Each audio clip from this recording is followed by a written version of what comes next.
Kabanata 11, ang protesta ng mga prinsipe. Ang isa sa mga pinakadakilang patotoo na kailanmay binigkas para sa reformasyon ay ang protestang inihain ng mga Kristiyanong prinsipe sa konseho ng Spars noong taong 1529. Kinuha ng katapangan, pananampalataya at katatagan ng mga taong iyon ng Diyos para sa susunod na panahon ang kalayaan ng kaisipan at ng konsensya. Ang protesta nila ang nagbigay ng pangalang protestante sa reformadong iglesia. Ang mga prinsipyo nito ay siyang pinakadiwa ng protestantismo. D'Aubigné, Book 13, Chapter 6. Isang madilim at nagbabantang araw ang sumapit sa reformasyon. Sa kabila ng kautusan ng Worms, na nagdedeklarang si Luther ay labag sa batas at nagbabawal na ituro o paniwalaan ang kanyang mga doktrina, ang kalayaan sa relihiyon ay nanaig pa rin sa buong imperyo hanggang sa panahong iyon. Pinigilan ng pamamatnubay ng Diyos ang mga puwersang kumakalaban sa katotohanan. Si Charles V ay desididong durugin ang reformasyon, ngunit kadalasan sa tuwing itinataas niya ang kanyang kamay upang umatake, siya ay napipilitang ipaglaban ang dagok. Paulit-ulit na ang dagli ang pagkawasak ng lahat ng nangangahas na kumalaban sa Roma ay mukhang hindi maiiwasan, ngunit sa panahon ng panganib, ang mga sundalong Turko ay sumulpot sa hangganan sa silangan o kaya'y ang hari ng France o maging ang mga papa pa nga mismo ay nakipagdigma sa emperador dahil nainggit sa lumalaking katanyagan niya at sa gayon, sa gitna ng paglalaban-laban at kaguluhan ng mga bansa, ang reformasyon ay napabayaang lumakas at lumawak. Ngunit sa wakas ay sinugpuna ng mga haring makapapa ang matatagal na nilang alitan upang sila'y makagawa ng iisang layunin laban sa mga reformador. Ang konseho ng Spars noong taong 1526 ay nagbigay sa bawat estado ng lubos na kalayaan sa mga bagay na may kinalaman sa relihiyon hanggang sa magpulong ang pangkahalatang konsilyo. Ngunit di pa gaanong nakakalipas ang panganib na dahilan ng pagkakatamo sa karapatang ito, ang emperador ay nagpatawag uli ng ikalawang konseho noong taong 1529 na magpupulong sa Spars para sa layuning durugin ang erehiya. Ang mga prinsipe kung maaari dapat na mahimok sa mapayapang paraan na pumanig laban sa reformasyon, ngunit kung ito'y mabigo, si Charles ay handang gumamit ng tabak. Ang mga makapapa ay tuwang-tuwa. Napakarami nilang sumulpot sa Spars at hayagang ipinakita ang kanilang galit sa mga reformador at sa lahat ng pumapanig sa kanila. Ang sabi ni Melanchthon, kami ang kinasusuklaman at pinagwalisan ng sanglibutan, ngunit susubaybayan ni Kristo ang kanyang kaawa-awang bayan at iingatan sila. D'Aubigné, Book 13, Chapter 5. Ang mga ebanghelikal na prinsipe na dumalo sa konseho ay pinagbawalang ipangaral ang ebanghelyo kahit sa kanilang tinitirhan. Ngunit ang mga taga-Spars ay uhaw sa salita ng Diyos at sa kabila ng pagbabawal, libu-libong tao ang nagpuntahan sa mga serbisyong ginaganap sa kapilya ng elektor ng Saxony. Pinabilis nito ang krisis. Isang mensahe mula sa emperador ang nagpabatid sa konseho na yamang ang resolusyong nagbibigay kalayaan ng konsensya ay lumikha ng malaking kaguluhan, ipinag-uutos ng emperador na ito ay pawalang bisa. Ang di makatarungang hakbang na ito ay pumukaw sa galit at pagkabahala ng mga ebanghelikong Kristiyano. Ang sabi ng isa, si Kristo ay napasa kamay uli ni Caifás at Pilato. Ang mga Romanista ay lalong naging marahas. Isang panatikong makapapa ang nagsabi, ang mga Turko ay mas maigi pa kaysa mga Lutheran sapagkat ang mga Turko ay nangingili ng araw para sa pag-aayuno pero nilalabag ito ng mga Lutheran. Kung dapat tayong pumili sa pagitan ng banal na kasulatan ng Diyos at ng matatagal ng kamalian ng simbahan, dapat nating itakwil iyang nauna. Ang sabi ni Melanchthon, araw-araw sa buong kapulungan, si Faber ay naghahagis ng mga bagong bato sa amin ng mga makaebanghelyo. D'Aubigné, Book 13, Chapter 5. Ang kalayaan sa relihiyon ay naitatag ng ayon sa batas, at ang mga ebanghelikong estado ay desididong labanan ang paglabag sa kanilang mga karapatan. Si Luther, na nasa ilalim pa rin ng pagbabawal dahil sa kautusan ng Worms, ay hindi pinayagang dumalo sa Spars, ngunit ang kanyang lugar ay pinunan ng kanyang mga kamanggagawa at ng mga prinsipe na ibinangon ng Diyos upang ipagtanggol ang kanyang gawain sa ganitong kagipitan. Ang marangal na si Frederick ng Saxony na dating protektor ni Luther ay patay na, ngunit si Duke John na kapatid niya ay pumalit sa kanya ay magalak namang tinanggap ang reformasyon at samantalang siya'y kaibigan ng kapayapaan, siya'y nagpakita ng malaking sigasig at tapang sa lahat ng bagay na may kaugnayan sa kapakanan ng pananampalatayang ito. Ipinag-utos ng mga pari na ang mga estadong tumanggap sa reformasyon ay lubos na magpasakop sa kapangyarihan ng Roma. Sa kabilang dako ay iginiit naman ng mga reformador ang kalayaang naipagkaloob na dati. Hindi sila makapapayag na muling ipasailalim ng Roma sa kapangyarihan nito ang mga estadong iyon na may malaking kagalakang tumanggap sa salita ng Diyos. Bilang kompromiso ay minungkahi sa wakas na sa mga lugar na hindi pa naitatag ang reformasyon, ang kautusan ng Worms ay dapat na ipatupad ng mahigpit at doon sa mga lugar na ang mga tao ay lumihis dito at hindi makaayon dito ng walang panganib ng pag-aaklas, sila'y hindi dapat gumawa ng bagong reforma, sila'y hindi dapat tumalakay ng mga paksang pagtatalunan, hindi nila dapat kontrahin ang pagdaraos ng misa, hindi nila dapat pahintulutan ang sinumang Romano Katoliko na tanggapin ang Luteranismo. Daubigny, Book 13, Chapter 5. Ang batas na ito ay nakapasa sa konseho at labis na ikinasaya ng mga pari at prailing Katoliko. Kung ang utos na ito ay maipatutupad, ang reformasyon ay hindi na mapapaabot sa mga lugar na hindi pa nakakaalam nito at maitatatag ng may matibay na pundasyon sa mga lugar na meron na nito. Daubigny, Book 13, Chapter 5. Ang kalayaang magsalita ay ipagbabawal. Walang paghikayat na pinahihintulutan. At sa mga paghihigpit at pagbabawal na ito, ang mga kapanalig ng reformasyon ay dapat na magpasailalim kaagad. Ang mga pag-asa ng sanglibutan ay parang mapapawi na.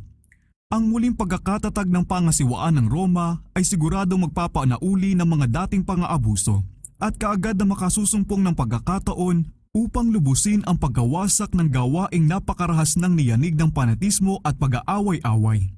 Daubigny, Book 13, Chapter 5. Samantalang ang panig ng mga ebanghelikal ay nagpupulong upang mag-usap, sila'y nagkatinginang may tulalang pagkadismaya. Mula sa bawat isa ay ang katanungang, anong dapat nating gawin? Malalaking usapin para sa sanglibutan ang nakataya. Papasako ba ang mga pinuno ng reformasyon at tatanggapin ang utos?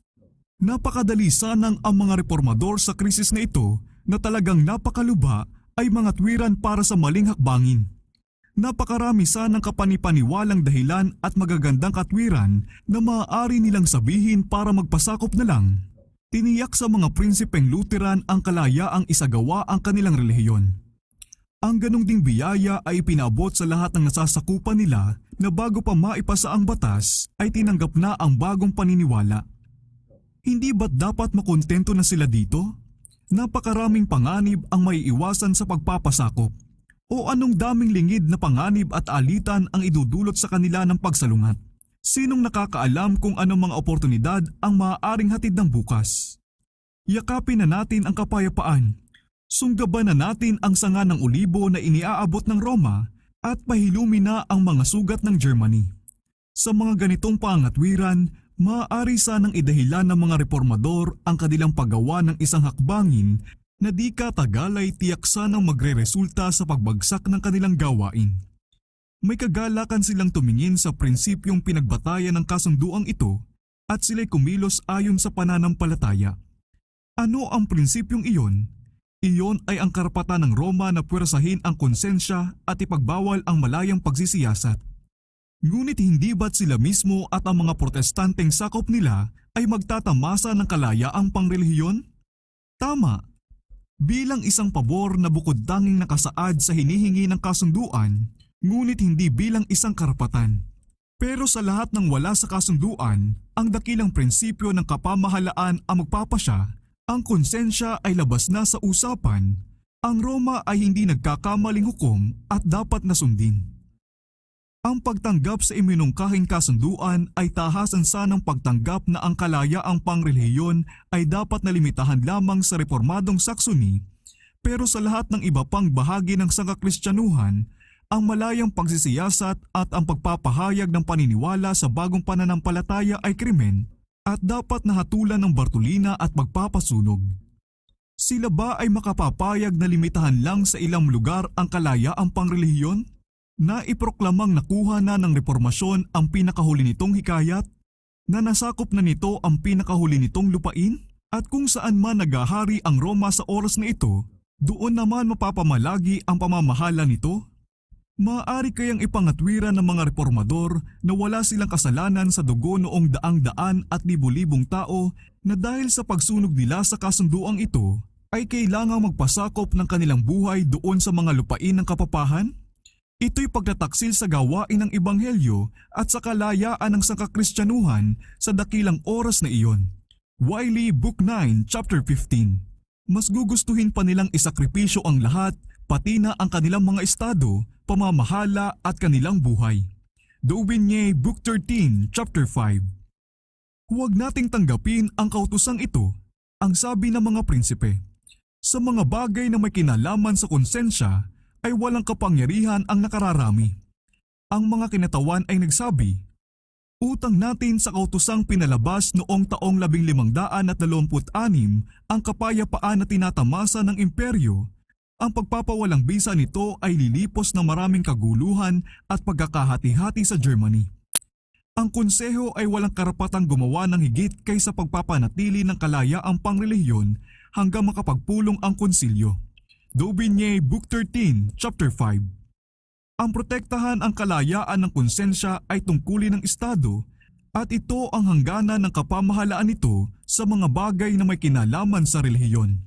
Bawat sekular na pamahalaan na nagtatangka magsabatas o magpatupad ng mga gawaing pangrelihiyon sa pamamagitan ng kapamahalaang sibil ay isinasakripisyo ang prinsipyo mismong marangal na ipinaglaban ng mga ebanghelikong Kristiyano. Ang mga makapapa ay desididong patigilin ang tinatawag nilang pangahas na kasuwailan na ito. Nagsimula sila sa pagsisikap na magdulot ng pagkakahati-hati sa mga taga-suporta ng reformasyon at takutin ang lahat ng hindi palantarang nagpapahayag ng pagpanig dito. Ang mga kinatawan ng malalayang lungsod ay pinatawag ng konseho sa wakas at sila'y inutusang sabihin kung sila ba ay papayag sa mga kondisyon ng mungkahi. Humiling sila ng palugit pero hindi sila pinagbigyan. Nang sila'y subukin, halos kalahati ng kanilang bilang ang pumanig sa mga reformador. Ang mga nagsitangging ito na isakripisyo ang kalayaan ng budi at ang karapatan sa sariling pagpapasya ay alam na dahil sa paninindigan nila ay markado na sila para sa kritisismo, pagkondena at pag-uusig sa hinaharap. Ang sabi ng isang kinatawan, dalawa lang ang pagpipilian. Itakwil natin ang salita ng Diyos o kaya'y masunog. Daubigny, Book 13, Chapter 5. Nakita ni Haring Ferdinand na siyang kinatawa ng emperador sa konseho na ang kautusang ito ay magdudulot ng malubhang pagkakabaha-bahagi malibang ang mga prinsipe ay mahimok na ito'y tanggapin at sang-ayunan. Kaya't sinubukan niya ang sining ng panghikayat dahil alam niya na ang paggamit ng dahas sa mga taong ito ay lalo lamang magpapadesidido sa kanila. Siya'y nakiusap sa mga prinsipe na tanggapin na lang ang kautusan at tiniyak sa kanila na ang emperador ay labis na malulugod sa kanila. Ngunit ang mga tapat na taong ito ay kumilala sa kapamahalaang mas mataas kaysa mga pinuno sa lupa at sila'y mahinahong sumagot, kami susunod sa emperador sa lahat ng bagay na makakatulong sa pagpapanatili ng kapayapaan at karangalan ng Diyos. Daubigny, Book 13, Chapter 5. Sa wakas, sa harapan ng konseho ay ipinaalam ng hari sa elektor at sa kanyang mga kapanalig na ang kautusan ay malapit ng buuin bilang isang batas ng imperyo at ang natitira nilang dapat gawin ay ang sumang-ayon sa nakararami. Matapos niya itong sabihin, siya ay umalis sa kapulungan at hindi binigyan ng pagkakataon ang mga reformador na makapagsalita at tumugon. Walang nangyari sa pagsusugo nila ng mga kinatawan na nakiusap sa hari na siya'y bumalik. Sa kanilang mga reklamo ay tumugon lang siya ng ganito. Tapos na ang bagay na iyon, ang pagpapasakop na lang ang natitira. Daubigny, Book 13, Chapter 5. Naniniwala ang panig ng emperador na ang mga Kristiyanong prinsipe ay maninindigan sa banal na kasulatan bilang mas mataas kaysa mga doktrina at mga ipinag-uutos ng tao at alam nila na saan man tanggapin ang prinsipyong ito, ang kapapahan ay babagsak din. Ngunit Gaya ng libu-libong tao na mula pa sa kapanahunan nila na tumitingin lamang sa mga bagay na nakikita, 2 Korinto 4:18, pinaniwala nila ang kanilang sarili na ang layunin ng emperador at ng papa ay matatag at ang sa mga reformador ay mahina. Kung ang mga reformador ay umasa lamang sa tulong ng tao, magiging napakahina nga sana nila gaya ng iniisip ng mga makapapa. Pero bagaman mahina sa bilang at kakontra ng Roma, sila'y merong lakas. Sila'y sumangguni mula sa ulat ng konseho tungo sa salita ng Diyos at mula kay Emperador Charles tungo kay Hesukristo, ang hari ng mga hari at Panginoon ng mga Panginoon. Daubigny, Book 13, Chapter 6. Dahil ayaw igalang ni Ferdinand ang kanilang mga tapat na paniniwala, ipinasya ng mga prinsipe na huwag intindihin ang pagiging wala niya, kundi iharap kaagad ang kanilang protesta sa pambansang konsilyo. Kaya't isang formal na deklarasyon ang kanilang binuo at iniharap sa konseho. Kami tumututol sa pamamagitan ng mga pahayag na ito sa harapan ng Diyos na tanging nating malalalang, tagapag-ingat, manunubos at tagapagligtas at siyang magiging hukom natin balang araw, ganun din sa harap ng lahat ng tao at lahat ng nilalang na kami, para sa amin at para sa aming mga nasasakupan, ay hindi pumapayag o sumasang-ayon sa anumang kaparaanan sa pinapanukalang batas, sa anumang bagay na laban sa Diyos, sa kanyang banal na salita, sa matuwid naming konsensya at sa kaligtasan ng aming kaluluwa. Ano? Pinagtitibay namin ang pahayag na ito? Pinaninindigan namin na kapag tinatawagan ng makapangyarihang Diyos ang isang tao sa kanyang karunungan, ang taong ito gayunmay hindi matatanggap ang karunungan ng Diyos. Walang tiyak na doktrina kundi yaong naaayon sa salita ng Diyos. Hindi ipinapahintulot ng Panginoon ang pagtuturo ng iba pang doktrina. Ang banal na kasulatan ay dapat ipaliwanag ng ibang mas malinaw na mga talata. Ang banal na aklat na ito ay madaling maunawaan ukol sa lahat ng bagay na mahalaga para sa Kristiyano at maaasahang magtataboy sa kadiliman. Desidido kami sa biyaya ng Diyos na panindigan ang malinis at tanging pangangaral ng salita niya lamang, yung mga nilalaman ng mga aklat sa luma at bagong tipan ng Biblia nang walang anumang idinadagdag dito na maaaring kasalungat nito. Ang salitang ito ay siyang tanging katotohanan. Ito ang mapapagtiwala ang pamantayan ng lahat ng aral at lahat ng pamumuhay at hindi maaaring bumigo o dumaya sa atin. Siyang nagtatayo sa pundasyong ito ay makakatayo laban sa lahat ng kapangyarihan ng impyerno, samantalang ang lahat ng walang kabuluhang itinatayo ng tao laban dito ay babagsak sa harapan ng Diyos. Sa kadahilan ng ito ay tinatanggihan namin ang pamatok na ipinapasan sa amin.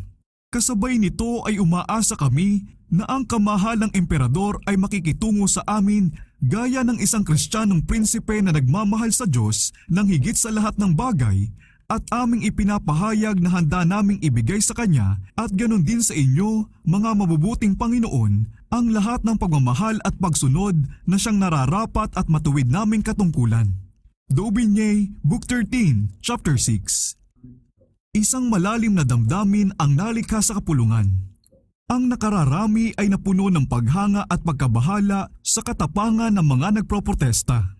Ang hinaharap para sa kanila ay parang mabagyo at walang katiyakan. Ang pag-aaway-away, kaguluhan at pagdanak ng dugo ay mukhang hindi maiiwasan. Ngunit ang mga reformador na nakatitiyak sa katarungan ng kanilang ipinaglalaban at umaasa sa kamay na makapangyarihan sa lahat ay puspos ng lakas ng loob at katatagan. Ang mga prinsipyong napapaloob sa tanyag na protestang ito ay bumubuo sa pinakadiwa ng protestantismo. Nilalabanan ng protesta ang dalawang pang-aabuso ng tao sa mga bagay na may kinalaman sa pananampalataya. Una ay ang panghihimasok ng mga maestradong sibil at ang pangalawa ay ang kapamahalaan ng simbahan na nakabatay sa sarili nitong kagustuhan. Kapalit ng mga abusong ito ay inilalagay ng protestantismo na mas mataas ang kapangyarihan ng konsensya kaysa mga maestrado at ang kapamahalaan ng salita ng Diyos kaysa sa simbahang nakikita. Sa una pa lang ay hindi na nito tinatanggap ang kapangyarihang sibil sa mga bagay na ukol sa Diyos at gaya ng mga propeta at apostol ay nagsasabi, kailangang sa Diyos kami sumunod sa halip na sa mga tao. Sa harapan ng korona ni Charles V ay itinataas nito ang korona ni Kristo. Ngunit lumalampas pa ito, inilalatag nito ang prinsipyo na ang lahat ng turo ng tao ay dapat nasasakupan ng mga kapahayagan ng Diyos. Daubigny, Book 13, Chapter 6. Pinagtibay pa ng mga protesta ang kanilang karapatan na malayang sabihin ang kanilang paniniwala sa katotohanan. Hindi lamang sila maniniwala at susunod sa salita ng Diyos, kundi ituturo pa nila kung ano ang ipinapahayag nito at hindi nila tinanggap ang karapatang manghimasok ng mga pari o maestrado. Ang protesta sa Spars ay isang dakilang saksi laban sa paghigpit sa relihiyon at isang pagigiit sa karapatan ng lahat ng tao na sumamba sa Diyos ayon sa dikta ng sarili nilang konsensya. Ang deklarasyon ay naisagawa. Ito'y nasulat sa alaala ng libu-libong tao at naitala sa mga aklat ng langit na hindi mapapawi ng anumang pagtatangka ng tao. Tinanggap ng buong Ebanghelikong Germany ang protesta bilang kapahayagan ng pananampalataya nito. Nakita sa deklarasyong ito ng mga tao kahit saan ang pag-asa sa isang bago at mas magandang kapanahunan. Ang sabi ng isang prinsipe sa mga protestante ng Spars, "Ang makapangyarihan sa lahat nawa na nagbigay sa inyo ng biyaya upang masigasig, hayagan at walang takot na magpahayag ng inyong paniniwala, ang mag-ingat sa inyo sa katatagang Kristiyanong iyan hanggang sa walang hanggang araw." Daubigny, Book 13, Chapter 6. Kung ang reformasyon, matapos magkamit ng isang antas ng tagumpay, ay pumayag na makibagay pang samantala upang matanggap ang pabor ng sanglibutan, ito'y hindi magiging tapat sa Diyos at sa sarili nito at sa gayoy natiyak sana ang sarili nitong pagkawasak. Ang karanasan ng mararangal na reformador na ito ay leksyon para sa lahat ng susunod na panahon. Ang paraan ng paggawa ni Satanas laban sa Diyos at sa kanyang salita ay hindi pa rin nagbago. Laban pa rin siya sa pagiging gabay sa buhay ng kasulatan gaya noong ika-16 na siglo. Sa ating kapanahunan ay may malawakang pagtalikod sa mga doktrina at alituntunin nito at may malaking pangangailangang bumalik sa dakilang protestanteng prinsipyo, ang Biblia at Biblia lamang bilang pamantayan ng pananampalataya at tungkulin. Si Satanas ay gumagawa pa rin sa pamamagitan ng lahat ng kaparaan ng makokontrol niya upang sirain ang kalayaang pangrelihiyon. Ang kapangyarihang laban sa Kristyanismo na itinakwil ng mga nagprotesta sa Spars noon ay nagsikap ngayon ng may panibagong lakas upang muling itatag ang nawala nitong paghahari. Ang ganong ding matibay na paninindigan sa salita ng Diyos na ipinakita sa panahon ng krisis na iyon ng reformasyon ay siyang tanging pag-asa ng pagre-reforma ngayon. May lumitaw na mga palatandaan ng panganib sa mga protestante. May mga palatandaan din na ang kamay ng Diyos ay nakaunat upang iligtas ang mga tapat. Noong mga panahong ito, nagmamadaling inihatid ni Melanchthon ang kanyang kaibigang si Simon Grenius padaan sa mga lansangan ng Spars patungo sa ilog ng Rhine na pinipilit itong tumawid sa ilog. Si Simon naman ay takang-taka sa ganong pag-aapura. Sabi ni Melanchthon, "Isang matandang lalaki na may mabigat at seryosong himig pero hindi ko kilala ang lumapit sa akin at nagsabi, 'Sa ilang sandali lang ay may ipapadalang mga kawal ng hukuman si Ferdinand upang dakpin si Grenius.' Nang araw na iyon, si Grenius ay sinira ang puri sa isang sermon ni Faber, isang nangungunang doktor na makapapa, at sa katapusan, siya'y sinalangsang ni Grenius dahil sa pagtatanggol ng mga kasuklam-suklam na kamalian. Itinago ni Faber ang kanyang galit, ngunit kaagad namang nagtungo sa hari kung saan siya nakakuha ng kautusan na dakpin ang kawawang propesor ng Heidelberg. Hindi pinagdudahan ni Melanchthon na ang Diyos ang nagligtas sa kanyang kaibigan sa pamamagitan ng pagsusugo ng isa sa mga banal niyang anghel upang bigyan siya ng babala. Habang walang kibo sa pangpang ng ilog ng Rhine, siya'y naghintay hanggang iligtas ng mga tubig ng ilog na iyon si Grenius mula sa mga umuusig sa kanya. Sa wakas, sigaw ni Melanchthon nang makita niya na nasa kabilang pangpang na siya. Sa wakas siya'y nailigtas na mula sa mabangis na panga ng mga uhaw sa dugo ng mga walang kasalanan. Nang siya'y bumalik sa kanyang bahay, sinabihan si Melanchthon na ito'y hinahalughog ng mga kawal na naghahanap kay Grenius mula itaas hanggang ibaba. Daubigny, Book 13, Chapter 6. Ang reformasyon ay dapat higit na maging tanyag sa harapan ng mga dakilang tao sa sanglibutan. Ang mga ebanghelikong prinsipe ay pinagkaitan ng pagdinig ni Haring Ferdinand, Ngunit sila'y mapapagkalooban ng pagkakataong iharap ang kanilang ipinaglalaban sa presensya ng emperador at ng mga nagkakatipong may matataas na katungkulan sa simbahan at sa pamahalaan. Upang payapain ang pag-aaway na gumagambala sa imperyo, si Charles V nang sumunod na taon pagkatapos ng protesta sa Spars ay nagpatawag ng konseho sa Augsburg kung saan ay ipinaalam niya ang balak niyang personal na mga siwa. Doon ay ipinatawag ang mga protestanteng leader. Malalaking panganib ang nagbabanta sa reformasyon, ngunit ipinagkatiwala pa rin ng mga tagapagtaguyod nito ang kanilang gawain sa Diyos at nangako sila na magiging matatag sa Ebanghelyo. Ang elektor ng Saxony ay pinayuhan ng mga miyembro ng kanyang konseho na huwag na lang dumalo sa konseho. Pinadadalo ng emperador ang mga prinsipe, sabi nila, upang sila hilahin sa bitag. Hindi ba't pagsasapanganib sa lahat ang pumunta roon at makulong ang sarili sa mga pader ng isang lungsod na may mga makapangyarihang kaaway? Ngunit ang iba naman ay marangal na nagsabi, kumilos lang na may katapangan ang mga prinsipe at ligtas na ang gawain ng Diyos. Ang Diyos ay tapat, hindi niya tayo pababayaan, sabi ni Luther. Daubigny, Book 14, Chapter 2. Ang elektor ay humayo patungo sa Augsburg kasama ng kanyang mga tauhan. Alam ng lahat ang mga panganib na nagbabanta sa kanya at marami sa kanila ang humayo na may malungkot na mukha at nababalisang puso. Ngunit binuhay ni Luther na sumama sa kanila hanggang sa Coburg ang nangihina nilang pananampalataya sa pamamagitan ng pag-awit ng awiting sinulat niya sa paglalakbay na iyon, isang matibay na muog ang ating Diyos. Maraming nababahalang kutob ang nawala, maraming nabibigat ang puso ang gumaan sa himig na nakakapagpasiglang awit. Ipinasya ng mga reformadong prinsipe na gawing sistematiko ang pahayag ng kanilang mga paniniwala na may kasama pang katibayan mula sa kasulatan para iharap sa konseho at ang paggawa nito ay ipinaubaya kina Luther, Melanchthon at sa kanilang mga kasamahan. Ang pagpapahayag na ito ay tinanggap ng mga protestante bilang paliwanag ng kanilang pananampalataya at sila'y nagtipon-tipon upang pumirma sa mahalagang dokumentong ito. Iyo'y isang taimtim at napakahirap na panahon. Ang mga reformador ay maingat na huwag ikalito sa mga paksang politikal ang kanilang ipinaglalaban. Nadarama nila na ang reformasyon ay hindi dapat gumamit ng iba pang impluwensya maliban doon sa nagmula sa salita ng Diyos. Nang ang mga Kristiyanong prinsipe ay lumalapit na upang pumirma sa pagpapahayag, si Melanchthon ay namagitan at nagsabi, tungkulin ng mga teologo at ministro ang pagbungkahi sa mga bagay na ito. Ilaan natin sa ibang bagay ang kapamahalaan ng mga dakilang tao sa lupa. Huwag nawang ipahintulot ng Diyos, sagot ni John ng Saxony, na hindi ninyo ako isama. Desidido akong gawin kung ano ang tama nang hindi nag-aalala sa aking korona. Gusto kong ipahayag ang Panginoon. Ang pagiging elektor ko at ang katungkulan ko ay hindi gaanong mahalaga sa akin kaysa sa krus ni Hesukristo. Pagkasabi nito, ay inilagda niya ang kanyang pangalan.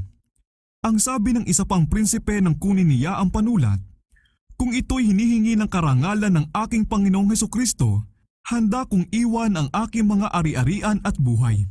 Mas gugustuhin ko pang talikuran ang aking mga nasasakupan at mga estado, mas gugustuhin ko pang iwan ang bayan ng aking mga ninuno sa pangangasiwa ng tauhan, patuloy niya, kaysa tanggapin ang ibang doktrina maliban sa nilalaman ng pagpapahayag na ito. Daubigny, Book 14, Chapter 6. Ganyan ang pananampalataya at lakas ng loob ng mga taong iyon ng Diyos. Ang takdang panahon para humarap sa emperador ay dumating na. Si Charles V, na nakaupo sa kanyang trono at napapalibutan ng mga elektor at prinsipe, ay nakinig sa mga protestanteng reformador. Ang pagpapahayag ng kanilang pananampalataya ay binasa. Sa kagalang-galang na kapulungang iyon, ang mga katotohanan ng Ebanghelyo ay maliwanag na nailahad at ang mga kamalian ng simbahan ng kapapahan ay naipakita. Napakaganda ng pagkakasabi tungkol sa araw na iyon bilang pinakadakilang araw ng reformasyon at isa sa pinakamaluwalhating araw sa kasaysayan ng Kristyanismo at ng sangkatauhan.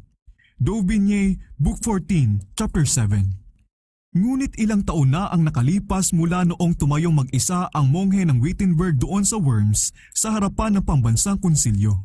Ang kapalit niya ngayon ay ang pinakamararangal at pinakamakapangyarihang mga prinsipe ng imperyo. Si Luther ay pinagbawalang dumalo sa Augsburg, ngunit siya'y naroon sa pamamagitan ng kanyang salita at mga panalangin. Labis akong natutuwa, sulat niya, na ako'y buhay pa rin hanggang sa oras na ito, kung saan ay hayagang itinaas si Kristo ng mga dakilang tagapagpahayag sa ganon kalawalhating kapulungan. Daubigny, Book 14, Chapter 7.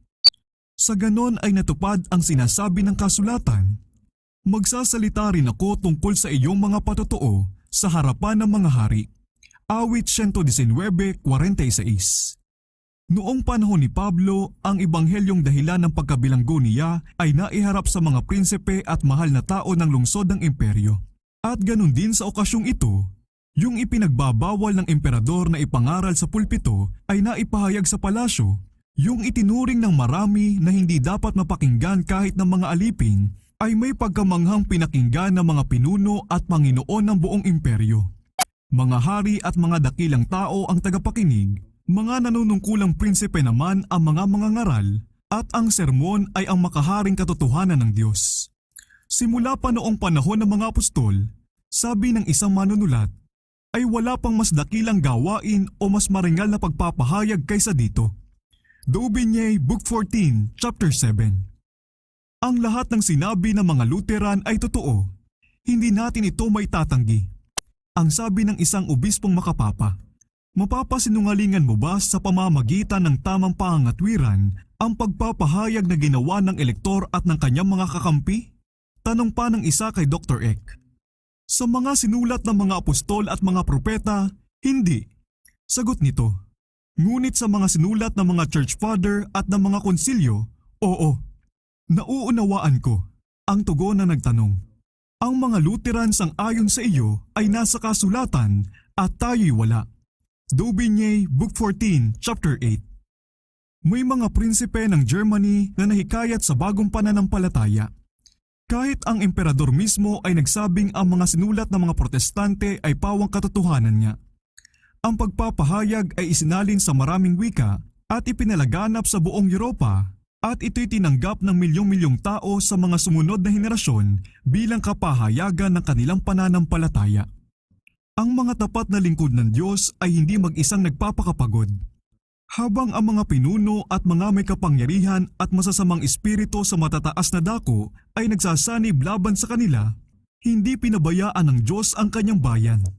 Kung mabubuksan lamang ang kanilang mga mata, nakita sana nila ang malilinaw na katibayan ng banal na presensya at tulong gaya ng ibinigay sa mga propeta noong unang panahon. Noong ituro kay Eliseo ng kanyang alipin ang hukbo ng kalaban na nakapalibot sa kanila at wala na talagang anumang pagkakataon para makatakas, ang propeta ay nanalangin, idinadalangin ko sa iyo, Panginoon, na buksan mo ang kanyang mga mata upang siya'y makakita. Ikalawang Hari 6:17. At narito, ang bundok ay napuno ng mga karwahe at mga kabayong apoy, ang hukbo ng langit ay nakaposisyon upang ipagsanggalang ang tao ng Diyos. Ganon din binantayan ng mga anghel ang mga manggagawa sa gawain ng reformasyon. Isa sa mga prinsipyo na napakatibay na pinanindigan ni Luther ay hindi dapat gumamit ng kapangyarihang sibil upang tulungan ng reformasyon at hindi dapat gumamit ng mga armas para ipagtanggol ito. Siya ay nagagalak dahil ang ebanghelyo ay ipinahayag ng mga prinsipe ng imperyo, ngunit nang sila'y magmungkahi ng pagkakaisa sa isang samahan na magsasanggalang dito, sinabi niya na ang Diyos lamang ang dapat magsanggalang sa doktrina ng ebanghelyo. Kung di gaano manghihimasok ang tao sa gawain, mas kapansin-pansin ang magiging pamamagitan ng Diyos para dito. Lahat ng iminungkahing maparaang pag-iingat sa kanyang pananaw ay maiuukol sa di nararapat na takot at makasalanang kawalan ng pagtitiwala. Daubigny, London Edition, Book 10, Chapter 14.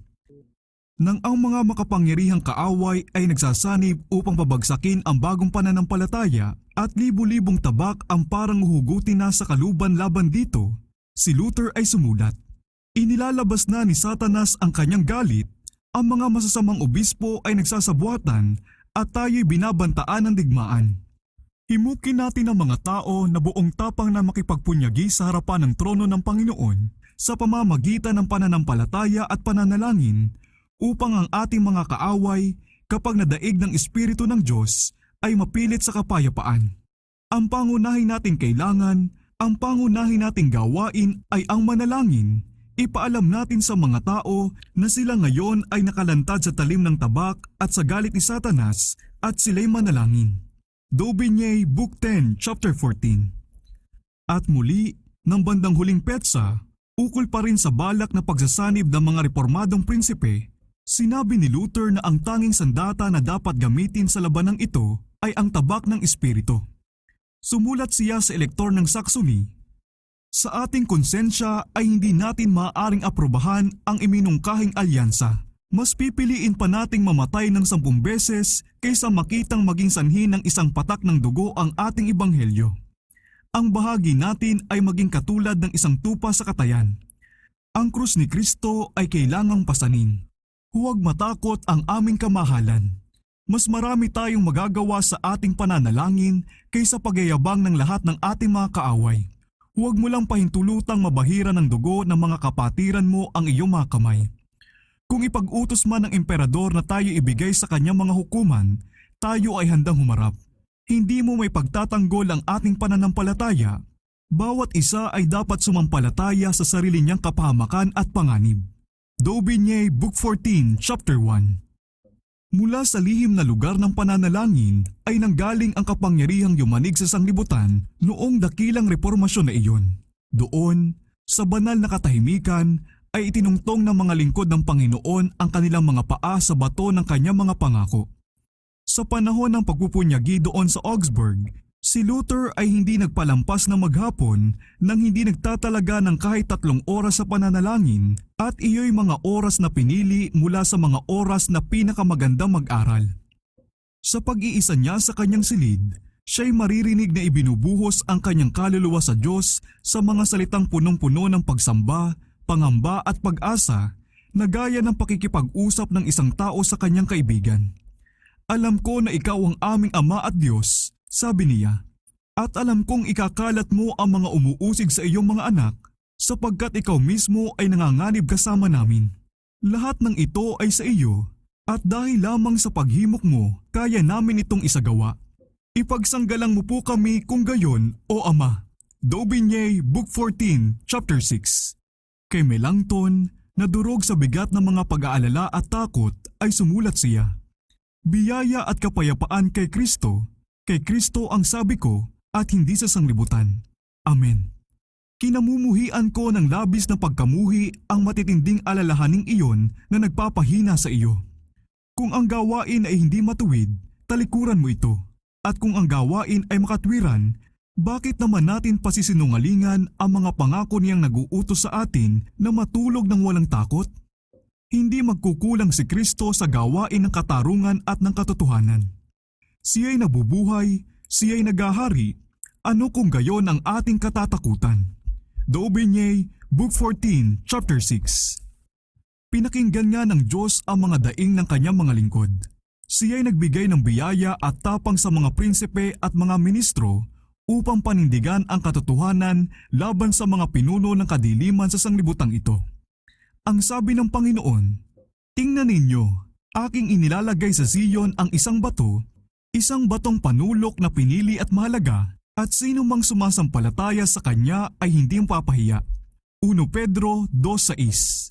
Ang mga protestanteng reformador ay nagtayo kay Kristo at ang mga pintuan ng impyerno ay hindi kayang manaig laban sa kanila.